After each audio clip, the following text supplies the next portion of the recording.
y'all, it's Belle. Welcome back to my channel. Today's video is going to be my August anticipated releases. I'm sure this is going up later, but better late than never. August 2nd in the US is a sequel. It's the Dreamkeeper Saga, Book 2, The Prince and the Blight by Catherine Butler. I really enjoyed the first book. It was Christian fantasy, middle grade. And then 2, they're just kind of extras. The Nightmare Before Christmas. It says Disney, manga, whatever you say. But it also says it's a graphic novel, so it's Nightmare Before Christmas. And then Pumpkin Queen, and this looks like an actual novel by Shay Arnshaw. I'm sure that's probably going to be considered young adult, but just for my collection, and I love The Nightmare Before Christmas, I wanted to mention those.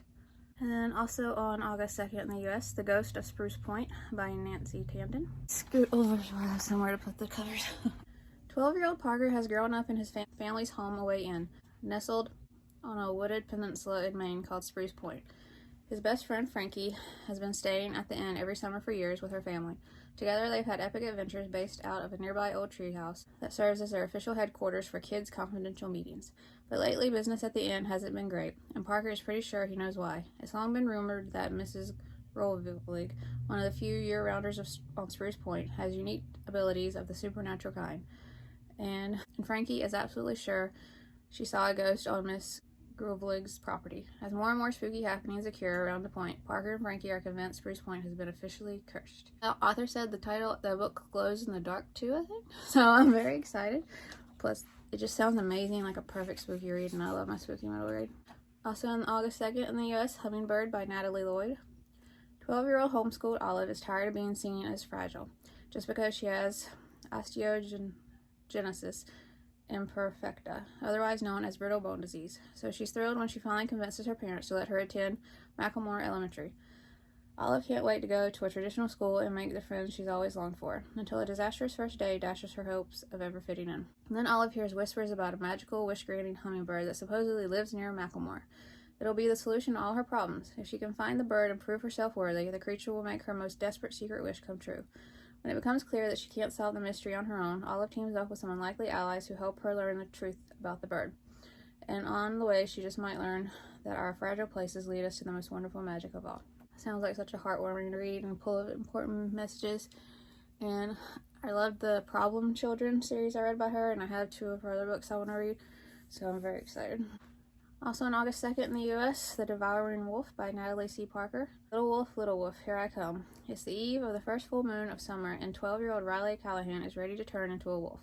Nothing can ruin her mood. Not her little brother Milo's teasing, not Mama N's smothering, and not even Mama C's absence from their pack ceremony. But then the unthinkable happens, something that violates every rule of wolf magic. Riley and 4 other kids don't shift. Riley is left with questions that even the pack leaders don't have answers to. And to make matters far worse, it appears something was awoken in the woods that same night, the Devouring Wolf.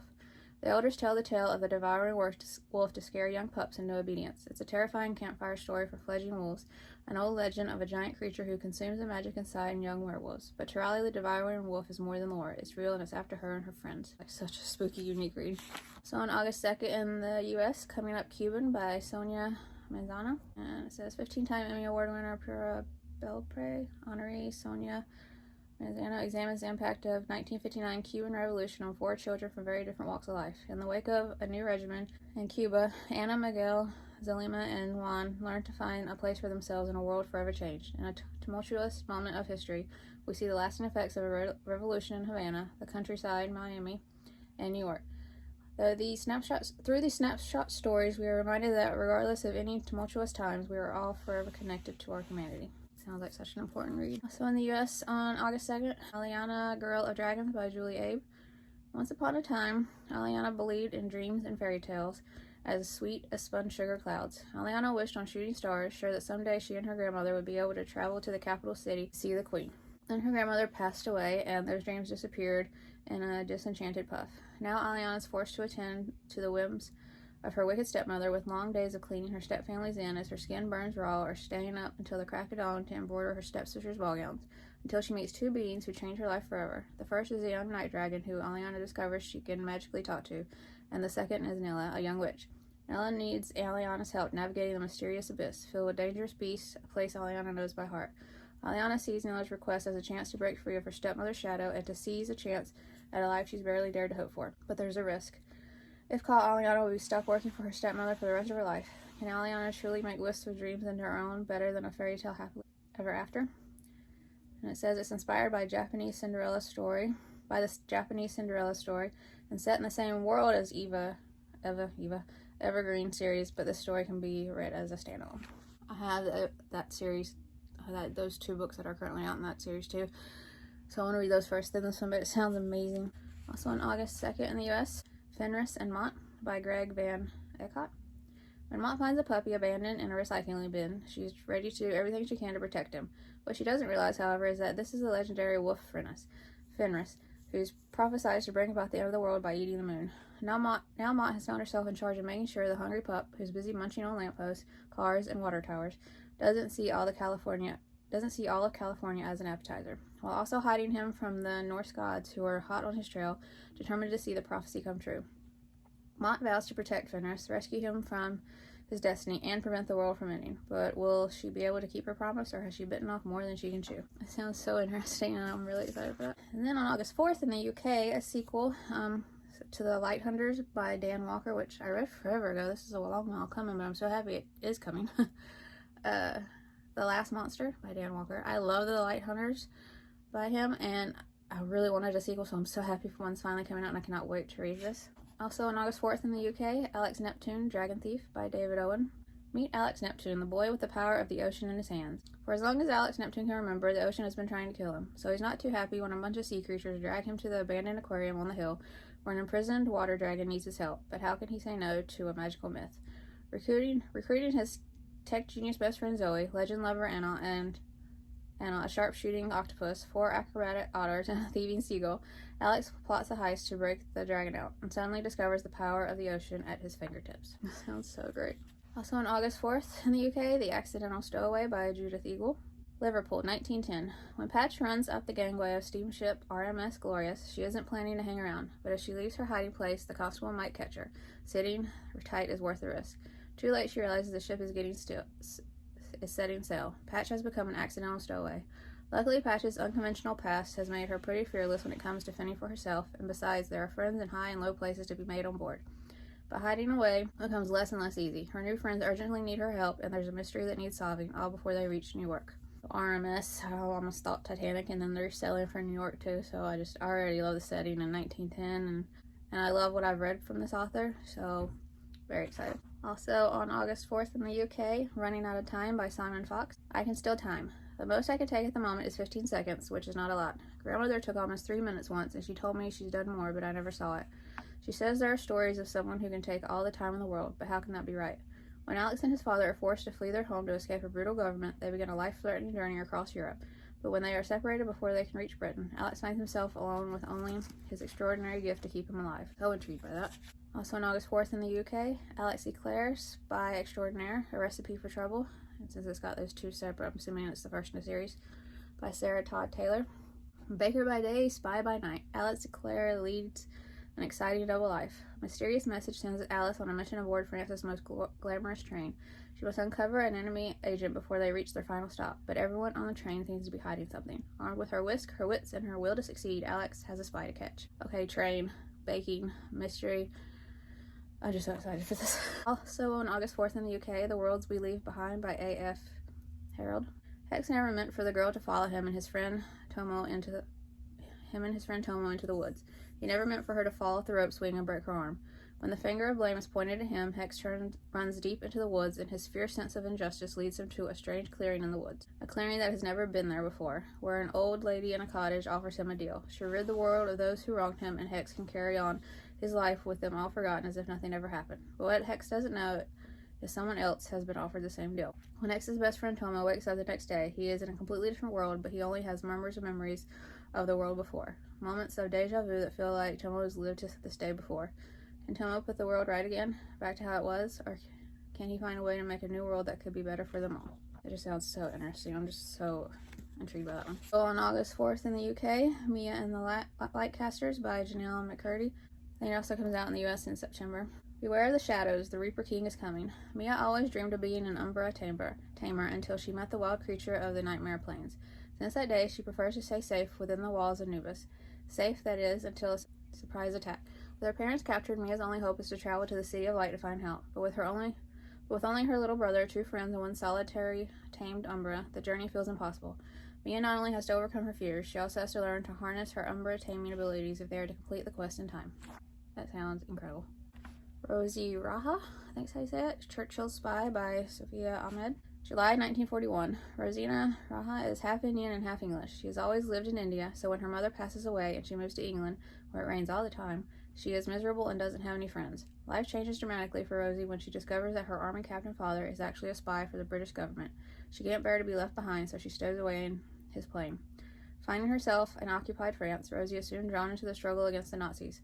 With new allies and new enemies in every turn, she must help her father complete his mission and, more importantly, make sure they both get home alive. I love historical fiction and different takes from World War II, and that just sounds like such an important and great read.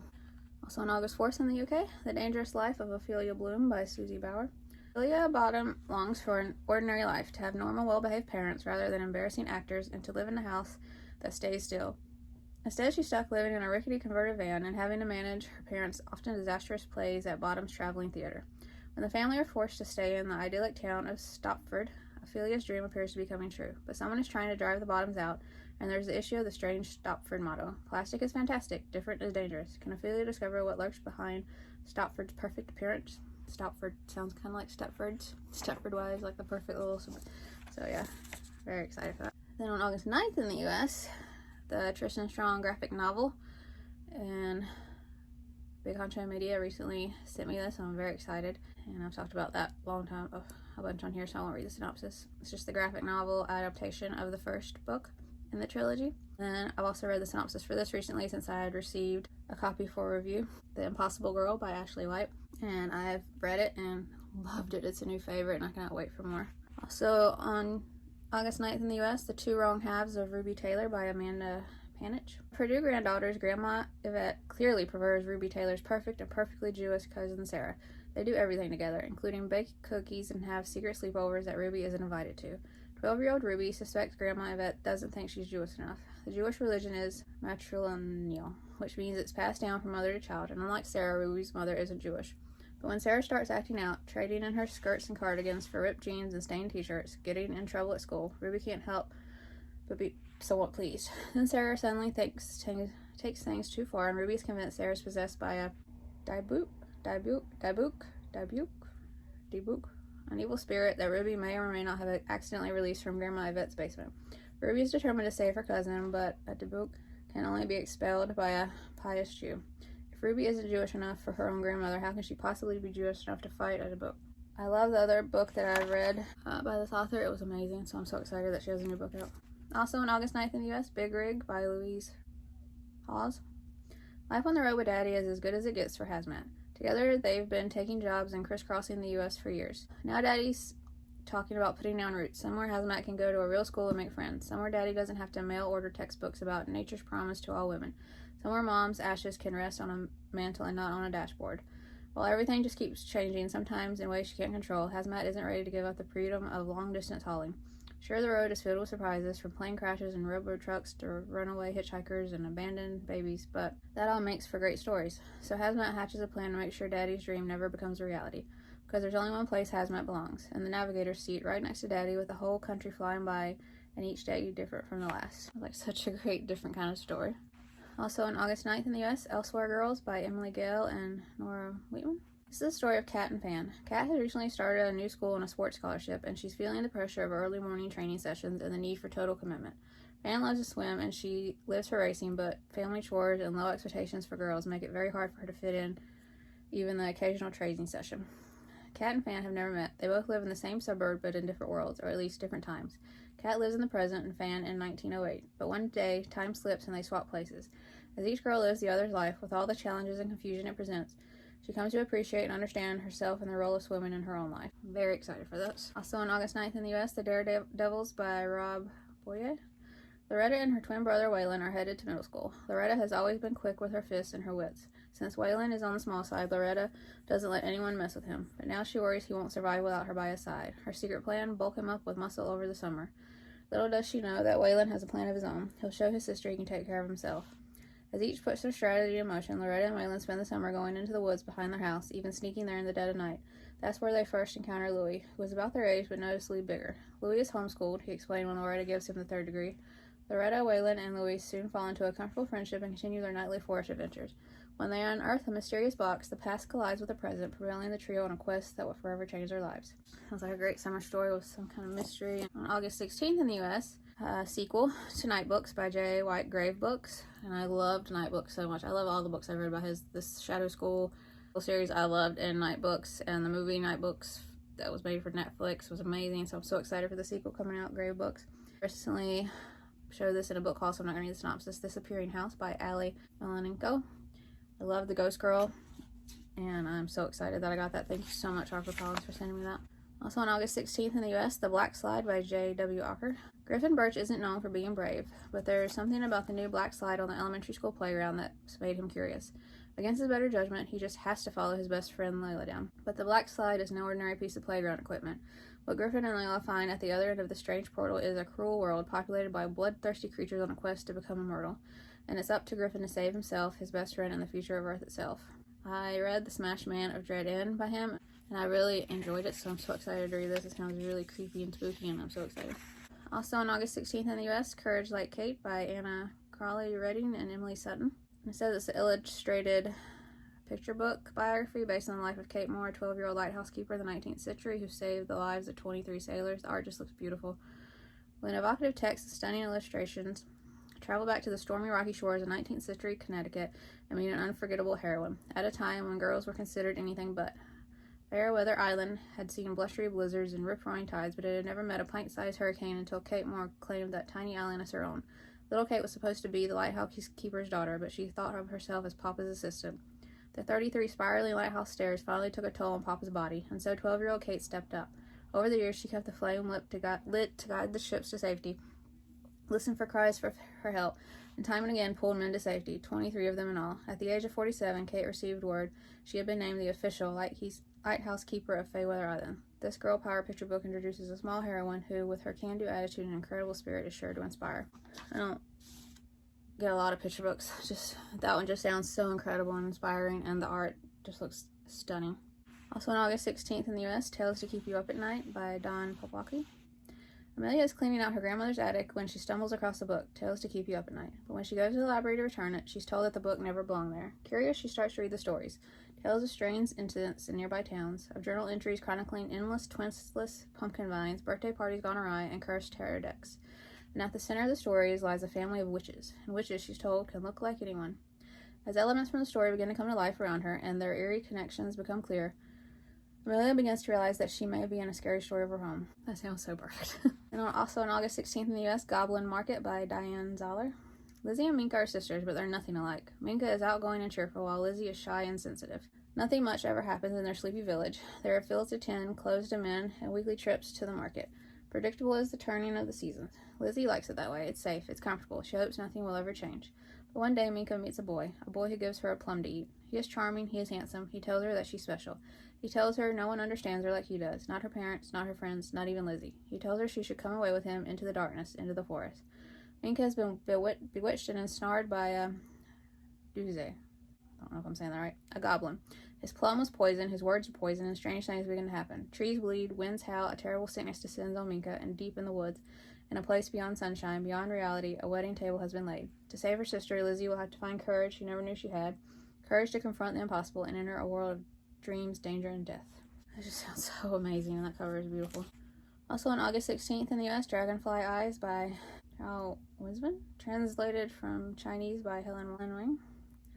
Ame and her French grandmother, Nani, share a rare bond. Maybe it's because Ame is the only girl grandchild, or maybe it's because the pair look so much alike, and neither resembles the rest of their Chinese family.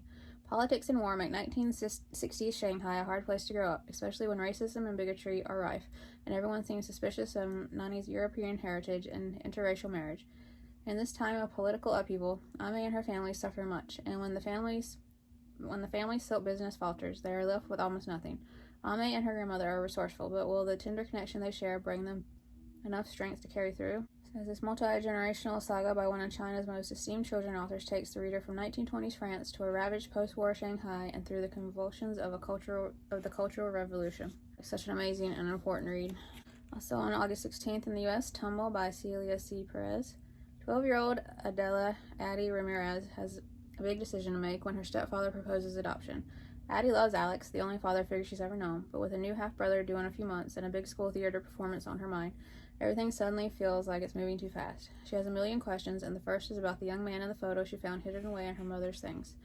Addie's sleuthing takes her to a New Mexico ranch, and her world expands to include the legendary Bravos, Rosie and Pancho, her paternal grandparents and former professional wrestlers.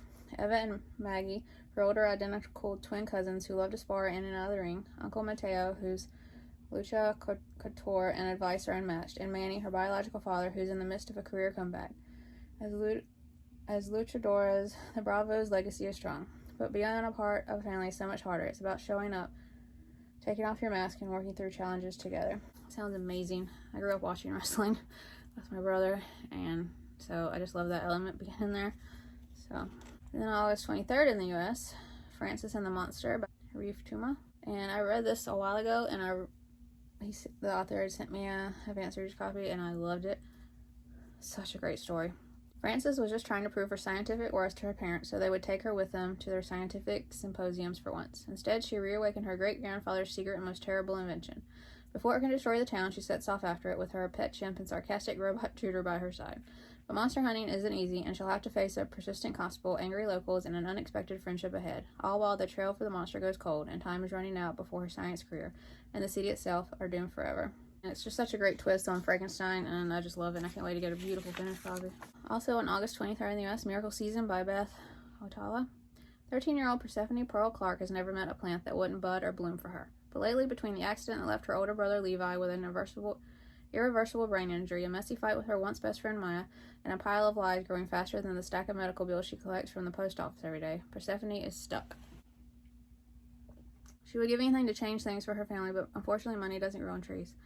So when she stumbles upon Levi's unfinished application submitting their hometown of Couture, Wisconsin, a small town revival, the famous makeover show with a large financial prize attached, Persephone forges her older brother's signature and sends it in. She is certain she's carrying out a dream Levi never got a chance to see to fruition. But a small town gossip takes root, and Persephone's lie grows like weeds. The things that once bloomed for her are wilting instead.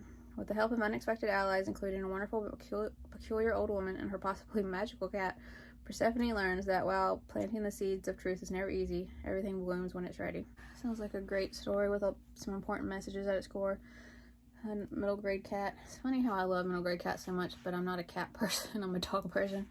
But middle grade cats are just great to read. So on August 23rd in the U.S., Daybreak on Raven Island by Flora Bradley.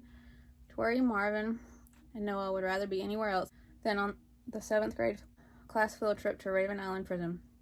Tori would rather be on the soccer field, but her bad grades have benched her until further notice. Marvin would rather be at the first day of film festival with his best friend Kevin, and Noah isn't looking forward to having to make small talk with his classmates at this new school. But when the three of them stumble upon a dead body in the woods, miss the last ferry boat back home, and then have to spend the night on Raven Island, they find that they need each other now more than ever. They must work together to uncover a killer, outrun a motley ghost hunting crew, and expose the age-old secrets of the island, all before daybreak. Sounds like such a great read. And I loved Midnight at the Barclay Hotel by this author. And it says it's a middle grade mystery novel inspired by Alcatraz Prison. I'm so sold. August 30th in the U.S., the sequel in the Delphine and Silver Needle. This is the second book by Alyssa Moon. Delphine and the Dark Thread. I love the first book so much. It's like a reimagining of the Cinderella world with like the mice. And it's just, it was so good. I think it got pushed back because I think it's supposed to come out earlier this year, and I think I might have had it in anticipated release, but it got pushed back. So I'm so happy it's coming out. And the second book in the Supernatural Investigation series by B.B. Austin, Amari and the Great Game. Really loved Amari and the Night Brothers, and I'm so excited. And then one of my all-time favorite series, the Fright Watch series by Lauren Lawrence. This is Unmasked, the third book, and I'm so excited. Cannot wait.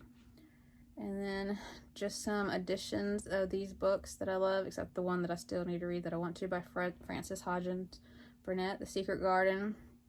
This cover looks gorgeous. A Little Princess, gorgeous. And then Little Lord Fauntleroy, which I haven't read and I want to, and this cover is so, I just want, these editions just look amazing. And then some extras. the Hocus Pocus illustrated novelization, which looks beautiful, and then the Hocus Pocus spell book. Yes, Hocus Pocus everything. Also on August 30th in the US, Trex by Christine Morel. Trex's experimental brain implant saved his life, but it also made his life a lot harder. Now he shocks everything he touches. When his overprotective mother finally agrees to send him to a real school for 6th grade, Trex is determined to fit in. He wasn't counting on Melly the mouse. She lives in the creepiest house in Hopewell Hill, where she spends her time scowling, lurking, ignoring bullies, and training to be a spy. Melly is convinced she saw lightning shoot from Trex's fingertips, and she is very suspicious. And she should be, but not of Trex. Someone mysterious is lurking in the shadows, someone who knows a dangerous secret. Reclusive girl training to be a spy, pitted against school bullies, their own parents, and an evil brain-hacking corporation. Perfect for fans of Stranger Things. I love what I've read by this author so much, and I'm so excited. She has another book coming out. So on August 30th in the US, 3 Strike Summer by Skylar Shrimp. When the skies dried up, Gloria thought it was temporary. When the dust storms rolled in, she thought they would pass. But now the Bankmans come to take the family farm, and Pa's decided to up and move to California in search of work. They'll pick fruit, he says, until they can save up enough money to buy land of their own again. There are only 3 rules at the Santa Ana Holston Peach Orchard. No stealing product, no drunkenness or gambling, and absolutely no organizing. Well, Gloria May Willard isn't about to organize any peaches, no ma'am. She's got more on her mind than that. Like the secret all-boys baseball team she's desperate to play for, if only they'd give her a chance. Or the way the wages keep going down. The way their company lodgings are dirty and smelly, and everyone seems intent on leaving her out of everything. But Gloria has never been the type to wait around for permission. If the boys won't let her play, she'll find a way to make them. If the people around her are keeping secrets, then she'll keep a few of her own. And if the boss man at the Santa Ana Holston Peach Orchard says she can't organize peaches, then by golly, she'll organize a whole ball game. Sounds like it might be historical fiction. It just sounds so good. Also on August 30th in the U.S., The Midnight Children by Dan Gemmenhart. In the dead of night, a truck arrives in Slaughterville, a small town curiously named after its windowless slaughterhouse. 7 mysterious kids with suitcases step out of the vehicle and into an abandoned home on a dead-end street, looking over their shoulders to make sure they aren't noticed. But Ravani Foster covertly witnesses their arrival from his bedroom window. Timid and lonely, Ravani is eager to learn everything he can about his new neighbors. What secrets are they hiding? And most mysterious of all, where are the adults? Yet amid the shadowy group of children, Ravani finds an unexpected friend in the warm and gusty Virginia. But with his friendship comes secrets revealed and danger. When Ravani learns to a threat to his new friends, he must fight to keep them safe or lose the only person who's ever understood him. That sounds so great. Also on August 30th in the U.S., A Taste of Magic by J.L. Kayana Turner has just found out the family secret. She's a witch. This means mandatory lessons every Saturday at Park Row Magic Academy, the magic school hidden in the back of her local beauty shop. Learning spells, discovering charms and potion recipes, and getting a wand made to match her hair's curl pattern. Kayana feels like she's part of something really special. Love that. The hardest part will be keeping her magic a secret from non-magic folks, including her BFF, Nay. But when the school loses funding, the students must either pay a hefty tuition at the academy across town or have their magic stripped permanently. Determined not to let that happen, Kayana comes up with a plan to win a huge cash prize in a baking competition. After all, she's learned how to make the best desserts from her Mima. But as Kayana struggles to keep up with magic and regular school, prepare for the competition, and keep her magic secret, she wonders if it's possible to save her friendships too. And what will she do when in the first round of competition a forbidden dollop of whisk into her cupcake? So desserts, magic, witches, school. So excited. So on August 30th in the U.S., Stein Tinglers by R.L. Stein. A boy who hates bugs starts to see them everywhere. A basketball player's skin touched almost drip off his hands, but no one else can see it. 3 friends find a hole in the ground that just gets bigger and bigger and bigger, and each story is introduced by Stein himself, providing a personal touch sure to delight fans. It just sounds incredible, and that cover is gorgeous. Also on August 30th, and this time in the UK, Ember, Shadows, and the Fates of Mount Never by Rebecca King. In the land trapped by fate, only courage can rewrite the future. In the magical village of Everspring, everyone receives a fate card before their 12th birthday, sent down from the mysterious Mount Never. It tells them their purpose, their profession, and how old they'll be when they die. Nearly 12-year-old Ember Shadows has always believed she was destined for great things, but when her fate card arrives, it's blank. What does that mean? Then worse still, her sister's card decrees she would die before her next birthday. No way is Ember's going to let that happen. Determined to challenge what or who is responsible for these cards, Ember sets off up the mountain, a place no one is allowed to go. She encounters forbidden realms full of magic, trickery, and curious creatures. In a thrilling race through a magical landscape, Ember Shadows must uncover the secrets behind the fate cards in order to save her sister. But will Ember like what she finds at the top of the mountain? It says, with hints of Alice in Wonderland, shades of the Phantom Tollbooth, and echoes of Pixar's Inside Out, Thrilling, warm-hearted race through magical realms, classical magical adventure, beautiful illustrated throughout. So excited for that. And August 30th in the US, The Poltergeist Problem by Betsy Urick. One haunted orphanage plus 2 types of ghosts plus 3 freaked out friends equals plenty of trouble. Best friends Aldo, Penn, and Jasper are braced for a boring summer. An equally dull summer journal writing assignments. That is, until they see a slightly transparent boy with a bad haircut appear by the soccer field and then disappear into the woods beyond. The boys follow him and discover the long-abandoned Groche orphanage for orphans. A house in the woods that is most definitely haunted. But the ghosts are not the problem. They have been trapped at the orphanage by a cranky poltergeist who erupts into violent tantrums if they put even a spectral toe across the property line. The ghosts ask the boys to help free them, but who is the angry poltergeist and what does it want? To solve the mystery, the trio must investigate the orphanage's dark past, to even evade Aldo's ghastly older brother, borrow a skeptical librarian, and duck lots of flying furniture, all while failing to agree on almost anything. Can they defeat the evil entity and rescue the ghosts before the parents catch on and ground them for eternity? Sounds like so amazing. On August 30th in the US, Double O Stephen and the Ghostly Realm by Angela Ahn. Stephen loves pirates. What he doesn't love is his name, Stephen O. O'Driscoll. He believes when his Korean mother and Irish father gave him this name, this was just a cruel setup for being teased. Giving things a proper name is important, which is why Stephen thinks that it's time to update the definition of pirate. They've got a bad rep, and maybe they deserve some of it, but Stephen still likes a few pirate traditions, like bandanas and eye patches. He's just not that into stealing things from people. He has the perfect new word, piventurate, a sailor who passionately seeks adventure. That's what he wants to be. When he gets suspended from school for doing proper piventurate and training things, using sticks to practice sword fighting, his mother doesn't let him sit around and do nothing. Instead, she takes him to a museum. At the museum, everything changes. Stephen finds himself in a strange new place, face to face with a real pirate, a pirate ghost. Captain Sapperton needs Stephen's help to cross to the other side, and his former ghost crew are intent on making sure Stephen follows through, whatever it takes. Stephen is about to discover the true meaning of piventurate, and much to his surprise, his adventure will not only take him further into the ghostly realm, but also closer to home, where long-held family secrets reveal surprising ties to the spirit world. Sounds so imaginative. Very excited for that. Doesn't feel like this was as long as normal. I don't know if I missed a lot or what. And I don't always get all of these at once.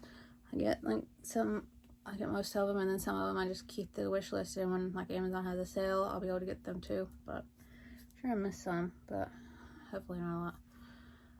But I hope you enjoyed the video. Did you see any that you're excited for? Let me know in the comments. And if you'd like to subscribe, I would love that if you'd like to. And I'll see you in my next video. Bye.